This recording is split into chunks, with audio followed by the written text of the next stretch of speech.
আপনারা জানেন যে গত 2রা জুলাই পটুয়াখালী জেলা বিএনপির এক ঐতিহাসিক ভোটের মাধ্যমে এক নবগঠিত কমিটি হয়েছে এবং নবগঠিত কমিটি হওয়ার পর সারা পটুয়াখালী জাতীয়বাদী শক্তির মধ্যে এক উজ্জীবনী শক্তি এসেছে এবং যেখানে যে আছে দলের সকল নেতৃবৃন্দ, সকল কর্মী, সকল সমর্থক আজকে ঐক্যবদ্ধ পটুয়াখালী জেলা বিএনপির এই নতুন নেতৃত্বের প্রতি।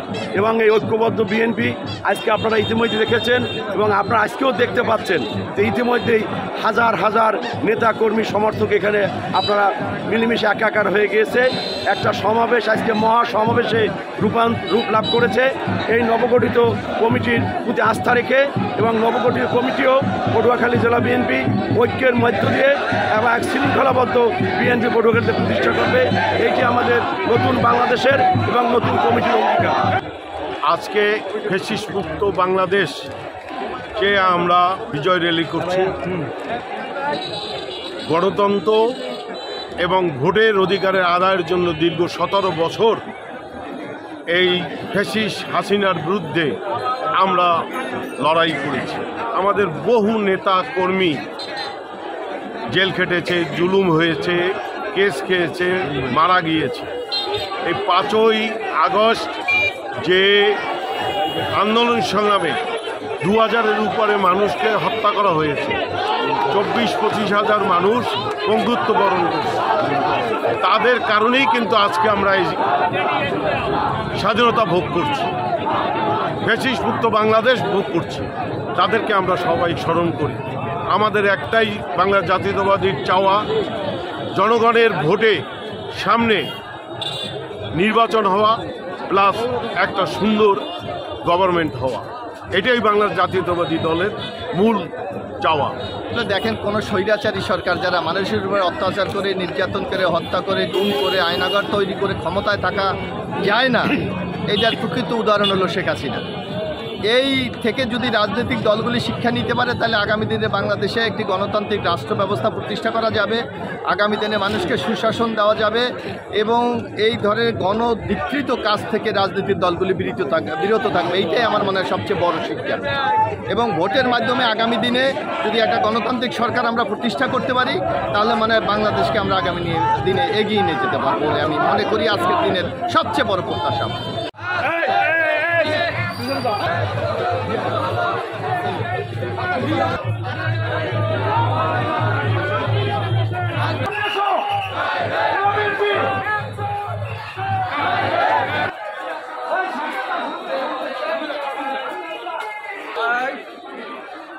আমরা উঠে না ভাই।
সবাই বলে কৃষকের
ভাই